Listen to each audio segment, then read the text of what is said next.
Boa tarde a todos. Hoje a gente tem conhecimento, até porque foi anunciado pela mídia, de uma ação que começou lá atrás. E aí o que acontece, né? Quem bota a cereja no bolo é quem aparece na foto, mas eu percebi que a população ela é sábia, e ela sabe reconhecer e valorizar as pessoas que trabalham por ela. Então, eu quero pegar o fato da questão da transposição. Até falamos de água aqui, né? O Valmir falou que até a água do Rio Paraíba aqui está indo lá para o Nordeste, né?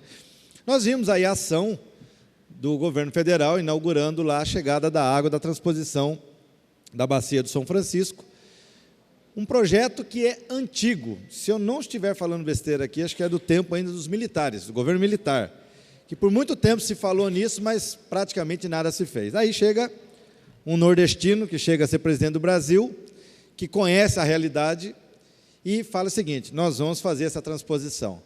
Logicamente que esse não é um projeto que você começa num ano e termina no outro. Isso vai depender de uma série de ações. Nós sabemos hoje que existem muitos problemas, muitos entraves com as questões ambientais. O fato verdadeiro é que é o seguinte: essa inauguração foi feita pelo atual presidente, que conseguiu levar, tirando lá os puxa-sacos, a imprensa e mais ninguém. E, logicamente, alguns representantes da política, porque tem questões institucionais. Mas o mais bonito foi ver depois, né, Luiz Flávio? Quando o presidente Lula, que a gente pode falar, esse é o pai da criança, esteve lá e foi recebido por uma multidão de pessoas que dava de 10-0 na quantidade que estavam lá prestigiando o atual presidente, que a gente já sabe por que ele é presidente. Isso é muito bacana, quando a população reconhece quem realmente inicia e consegue concretizar um projeto como aquele. Trazendo isso para Jacareí, hoje eu vi aqui o Rodrigo Salomão falando da inauguração da UPA 3. De fato, é verdade. Muito se ventilou, é UPA, é pronto-socorro, havia realmente essa confusão. Na verdade, a confusão tinha mais a ver com o quê? Com o que essa UPA, trabalhando na sua essência, na sua integralidade, ela vai representar para o pronto-socorro da Santa Casa, que é a redução dos problemas que acontecem hoje na Santa Casa por conta dessa falta de diferenciação.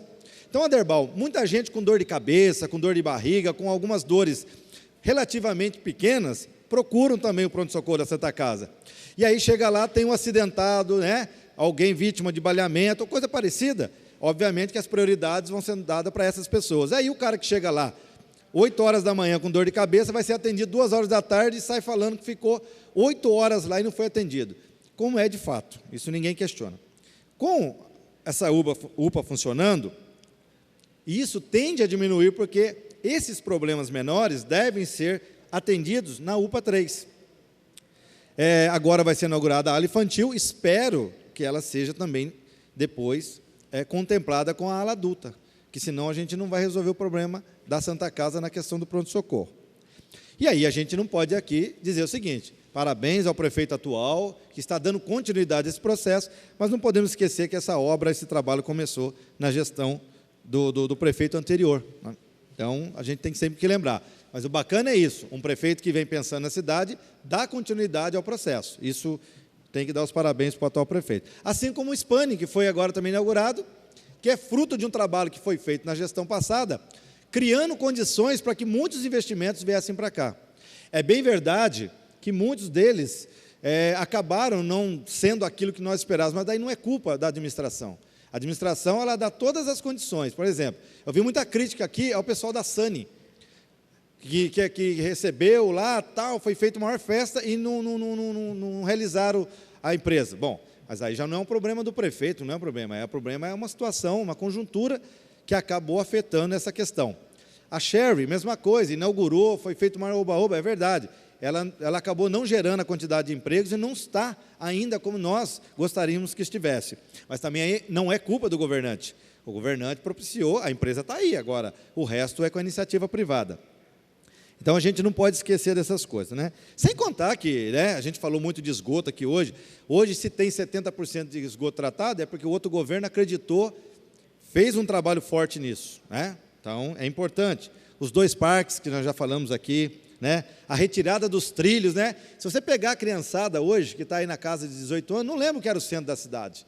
Então, eles não têm nem noção o que seria Jacareí hoje, se nós tivéssemos aquele trilho, o trem passando pelo centro da nossa cidade. Mas teve um prefeito, Marco Aurélio, teve coragem, foi contra muitos aqui, né? Teve muita gente que era contrário, dizia que ia ser feito ali turismo, essas coisas. Até o fim, ele sustentou que se nós não tirássemos aquele trilho, Jacareí não seria o que é hoje. E são coisas que a gente não pode esquecer. Sem falar, como eu disse, né, nas questões que foram propiciadas para que viessem muitos investimentos, que nós saímos de uma arrecadação de 150 milhões, Aderbal, em 2001, e hoje estamos perto de quase R$1 bilhão. Então, isso não é fruto do acaso, é fruto de decisões políticas de quem vem com um propósito. E é nisso que eu quero entrar, quando a gente vai estar hoje falando da campanha da fraternidade, né, que tem a ver aí com um assunto que mexe muito com a gente. A gente confunde-se até um pouco aí com a questão do meio ambiente, que são os biomas brasileiros e defesa da vida. E a gente às vezes vai na igreja, eu sou católico, mas eu sei que as igrejas evangélicas também às vezes participam e trabalham nesse sentido lá nos cultos, falando desses problemas que nós temos hoje e como que a gente deve atuar, né? Então, só que infelizmente a gente vê às vezes lá o camarada que está lá ouvindo o sermão do padre, ouvindo aquela conversa, assim como os irmãos também ouvindo lá, né, a fala do pastor, a gente encontra com essas pessoas depois, né, Sônia, maltratando o nosso meio ambiente, né, jogando lixo, terreno baldio, jogando entulho nos nossos mananciais, contaminando o nosso ecossistema. Aí a gente fala, meu Deus, o que adianta a pessoa ir lá e rezar? Inclusive está na frase do texto, né, que não adianta só rezar, nós temos que ter ações concretas. Então, aí aos nossos cristãos, não basta a gente só ler a cartilha, a gente ir lá na missa rezar, se nós não tivermos ações concretas, né? Mas isso também está no nosso poder de decisão, cada um tem essa capacidade.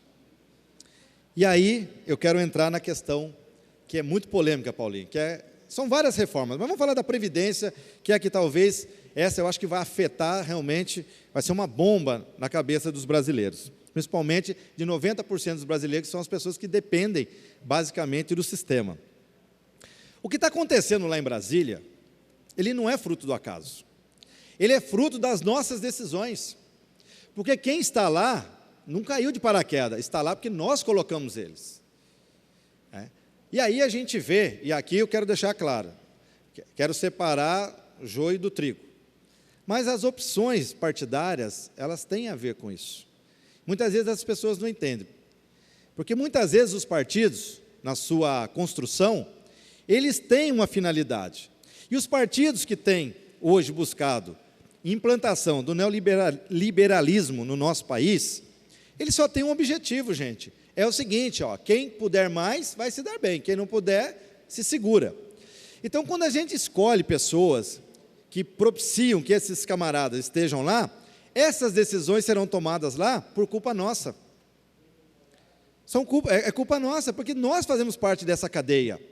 Então, infelizmente, a gente vê hoje lá, e o meu partido, que é o Partido dos Trabalhadores, que foi muito criticado, acham que essa crise toda era por conta da Dilma, por conta do PT, está lá. Tiraram a Dilma, tiraram o PT do poder, o que melhorou para a vida do cidadão brasileiro? Só piorou. Aliás, se instalou uma quadrilha lá hoje, que é do PMDB. Para quem não sabe, o PMDB sempre foi o partido da boquinha. Você pode ver que não sobra nada para o PMDB. Ninguém fala mal do PMDB, fala mal dos políticos, mas não fala do PMDB. Parece que o PMDB é intocável. Estão aí afundando o país, sempre tiveram na época da ditadura, também, porque tem muitos que estavam lá, apoiaram a ditadura, agora estão aí. E o que é mais engraçado, o PSDB, que até então moveu uma ação para condenar a chapa do Temer e da Dilma, agora chega e fala assim, não, é só a Dilma, o Temer não. Por quê? Porque está apoiando o Temer. Ou seja, o que valia antes, agora não vale mais. Então, cidadãos brasileiros, cidadãos de Jacareí, não adianta a gente ficar brigando, xingando, todo mundo colocando, porque na hora de nós tomarmos as decisões, nós tomamos as decisões erradas. Então, é um momento muito importante, é um momento histórico que as pessoas precisam ter atenção, quais são as pessoas que estão lá votando contra a população do nosso Brasil. Porque é aí que vocês vão fazer diferença em 2018, porque senão não vai mudar nada, porque vai ter eleição de novo, essas pessoas vão vir aqui, vão pedir voto, e muitos daqui vão apoiar esses caras, e aí amanhã vão estar lá votando contra o povo de novo. Certo? Então, eu deixo aqui essa minha fala, só rapidinho colocando meu contato, para terminar. Só o contato, tem um slide ou não?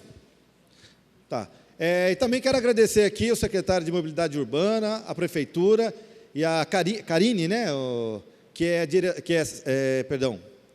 gerente lá da área de mobilidade urbana, que nos atendeu muito bem lá em São Silvestre. Acredito que a população do Boa Vista em breve terá o seu ônibus, que deixou de passar lá e atender aquela população por conta desse atendimento. Parabéns aí a todos e muito obrigado.